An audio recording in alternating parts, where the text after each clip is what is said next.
Hello friends, welcome to my channel. जैसा कि आप लोगों ने थंबनेल में देख ही लिया होगा कि आज हम किस टॉपिक के बारे में डिस्कस करने जा रहे हैं। तो वो टॉपिक है आपके क्लास 10th के एसएसटी की बुक इकोनॉमिक्स का चैप्टर 3 मनी एंड क्रेडिट के बारे में हम डिस्कस करेंगे। ओके, वीडियो स्टार्ट करने से पहले मेरे चैनल को सब्सक्राइब कर देना, साथ में बेल आइकन को प्रेस कर देना। जो भी मैं वीडियो डालूँ उसकी नोटिफिकेशन आपके मोबाइल फ़ोन पर आ जाए, ताकि आप उससे रिलेटेड अपनी कोई भी क्वेरी सॉल्व कर सकते हो। Okay, let's start the video. Let's start.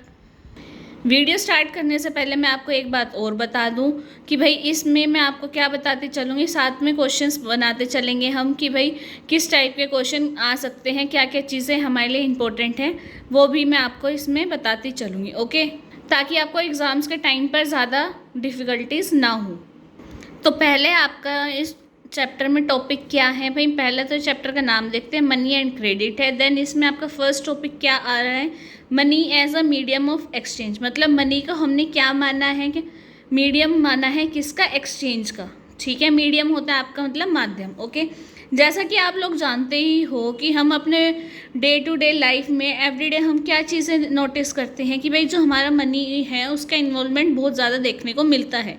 चाहे जैसे कि मैं आपको एक फ्यू एग्जांपल्स के साथ समझाऊं, अगर आपको पेंसिल भी खरीदनी है तो आप उसके लिए क्या करोगे, आपको मनी की ज़रूरत पड़ेगी। ठीक है, तो आप वो मनी लेकर स्टेशनरी शॉप पर जाओगे, आप उनको दोगे, तभी आपको वो पेंसिल का बॉक्स आपको देंगे। ओके, अदरवाइज़ वो बिना मनी के आपको पेंसिल का बॉक्स नहीं देंगे। राइट, आपको फर्स्ट पैराग्राफ में यही समझाया गया है कि आप मनी का यूज़ कैसे करते हो और आपकी एवरीडे लाइफ में आप कितनी ट्रांजैक्शन उसके थ्रू करते हो। ओके, मनी से आपको क्या लगता है कि मनी एक इजी वे है किसी भी गुड और सर्विसेज को परचेज करने के लिए। ओके, आज के टाइम में तो आप बता सकते हो कि मनी की इम्पोर्टेंस क्या है, बट पहले के टाइम में क्या होता था, विदाउट मनी भी हम क्या चीज़ें परचेज करते थे, गुड्स और सर्विसेज लेते थे। वो कैसे लेते थे, अब इसमें मैंने आपके लिए पहला क्वेश्चन क्या बनाया है, what is called double coincidence of wants. कि डबल कोइंसिडेंस ऑफ वॉन्ट्स होता क्या है, जब बोथ पार्टीज जो होंगी एग्री होंगी वॉन्ट्स लेने के लिए, तो वो आपका डबल कोइंसिडेंस ऑफ वॉन्ट्स हो जाता है। इट मीन्स अगर आपको चाहिए वीट और उसके पास क्या है, वीट है, बट उसको क्या चाहिए, शूज़ चाहिए, तो आप क्या कर सकते हो, उसको एक्सचेंज कर सकते हो। तो दोनों पार्टीज आपकी एग्री हो गई कि भाई हमें क्या चाहिए, भाई मेरे को शूज़ चाहिए थे और उसको वीट चाहिए थे, तो उन्होंने एक्सचेंज कर लिया। तो उसी को ही क्या कहते हैं, डबल कोइंसिडेंस ऑफ वॉन्ट्स बोल देंगे। ओके, देन अब हम बात करते हैं बार्टर सिस्टम की। Define barter system. तो बार्टर सिस्टम क्या होता था, in a barter system where goods are directly exchange करते थे without the use of money. हमें उस टाइम पर मनी का यूज़ बिना करे, मतलब आप मनी का यूज़ ना करके आप उसको डायरेक्टली एक्सचेंज करते थे, तो ही वो आपका क्या होता था, बार्टर सिस्टम कहलाता था। ओके, और अब इसमें आपका थर्ड क्वेश्चन क्या बनेगा, find out one essential feature बताना है आपको money as a medium of exchange में। तो अभी हमने ऊपर देखा क्या था, डबल कोइंसिडेंस ऑफ वॉन्ट्स था। ठीक है, अब आगे देखते हैं, it is no longer necessary for the shoemaker to look for a farmer who will buy his shoes and the same time sell him wheat. All he has to do is find a buyer for his shoes. Once he has exchanged his shoes for money, he can purchase wheat or any other commodity in the market. Since money act as an immediate in the exchange process, it is called a medium of exchange. Okay, तो इसमें आपको क्या कहना चाह रहा है भाई, इसका क्या मतलब है भाई, इसका ये मतलब होगा कि जो शू मैन्युफैक्चर है वो पहले ही सीधा जाकर शॉपकीपर के पास जाकर ये तो कहेगा नहीं आप मेरे शूज़ रख लो और मेरे को इसके बदले वीट दे दो, वो तो ऐसा नहीं लेगा, ऐसा पॉसिबल ही नहीं हो पाएगा। तो उसे पहले क्या करना चाहिए, उसे एक ऐसे जगह सेल करने चाहिए जहाँ पे शू सेल होते हों, उसके बदले उसको एक्सचेंज में मनी मिलेगी, तो वो मनी डायरेक्टली जाके शॉपकीपर को देकर अपनी जो भी नीड है, उसकी वीट की नीड है तो वो अपना लेकर उसे यूज़ कर सके। तो इसी प्रोसेस को इन्होंने क्या बोला है, मीडियम ऑफ एक्सचेंज बोला है। तो इसका एक क्वेश्चन ये भी बन सकता है कि define the process of medium of exchange. Okay, अब ये जो दो क्वेश्चंस हैं आप इसको सॉल्व कर कर देखना, अगर ना हो आपसे तो मेरे को बताना वीडियो के कमेंट सेक्शन में, ताकि मैं इसके आंसर्स आपको दे सकूं। ओके, अब नेक्स्ट टॉपिक आपका क्या आता है, मॉडर्न फॉर्म्स ऑफ मनी। इसका मतलब है कि भाई आज के टाइम में मनी की आपको कौन कौन सी फॉर्म्स देखने को मिलती है, ठीक है। Before the introduction of coin a variety of object was use as money. For example since the very early ages Indians use करते थे क्या भाई, ग्रेन और कैटल को, वो भी as a use of in case of money में, okay. Thereafter came the use of metallic coins, gold, silver, copper coin आ गए, a phase which continue well into the last century. से ये चीज़ें हम देखते आ रही हैं, ओके। अब इसमें आपका फर्स्ट फॉर्म क्या आती है, currency. Modern form of money में इंक्लूड होती है करेंसी, जैसे पेपर नोट की हो गई, कॉइन्स हो गए, ये सब फॉर्म ऑफ मनी यूज होती है। Unlike the things that were used as money earlier, modern currency जो है not made of precious metal like gold, silver and copper, and unlike grain and kettles they are neither of everyday use. अब जो modern currency है is without any use of its own. Then why is it accepted as a medium of exchange? It is accepted as a medium of exchange because the currency is authorized by the government of the country. Okay, आया समझ में?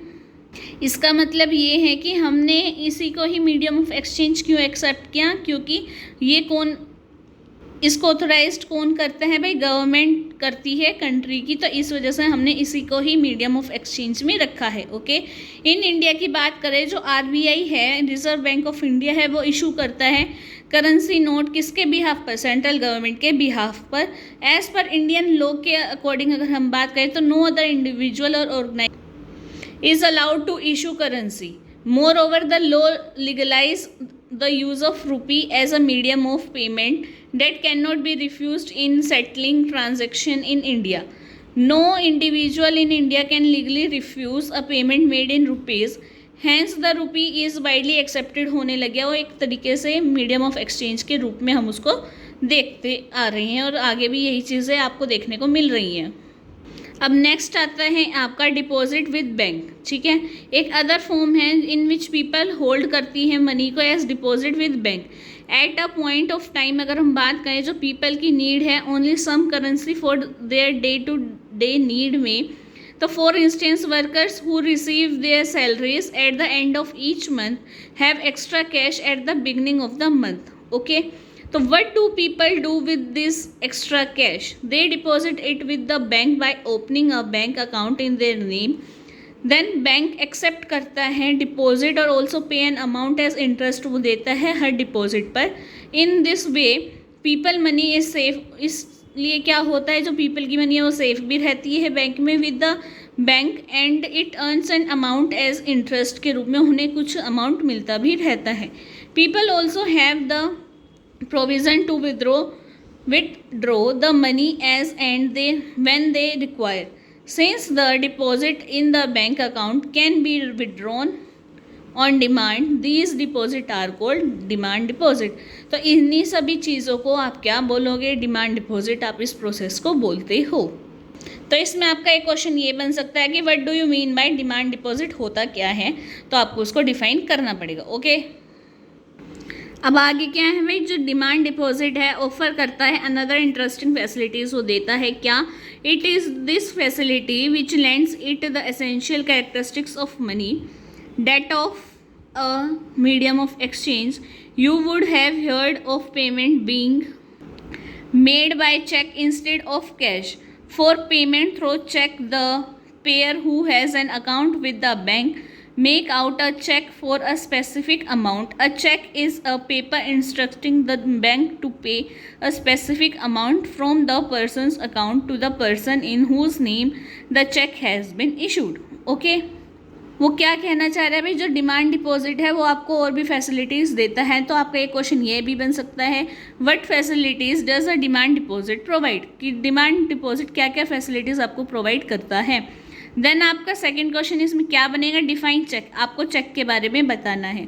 जो demand deposit है वो आपको एक facility देता है चेक की, ठीक है, और वो क्या होता है भाई, आज के टाइम में सबको चेक के बारे में पता ही होगा कि वो एक पेपर इंस्ट्रक्टिंग होता है बैंक के लिए एक, तो वो चेक फिल करके बैंक को देता है, तो बैंक उतना अमाउंट उसको दे देता है। अगर उसे कैश में चाहिए तो कैश में दे देगा, अगर उसे ट्रांसफ़र करवाने हैं बैंक टू बैंक करवाना है तो वो भी वो फैसिलिटीज़ बैंक आपको प्रोवाइड करते हैं। ओके, तो ये ही क्वेश्चन है, मतलब आपको ये जो चेक बनाकर दिखा रखा है इन्होंने, तो ये ऐसे ही बनेगा। ठीक है, अब आगे आता है 10वीं सी डेट डिमांड डिपॉजिट शेयर करता है एक एसेंशियल फीचर ऑफ मनी में जो फैसिलिटीज़ होती है चेक की अगेंस्ट होता है demand deposit, make it possible to directly settle payments about the use of cash, बिना विदाउट कैश आप उसको यूज़ कर सकते हो।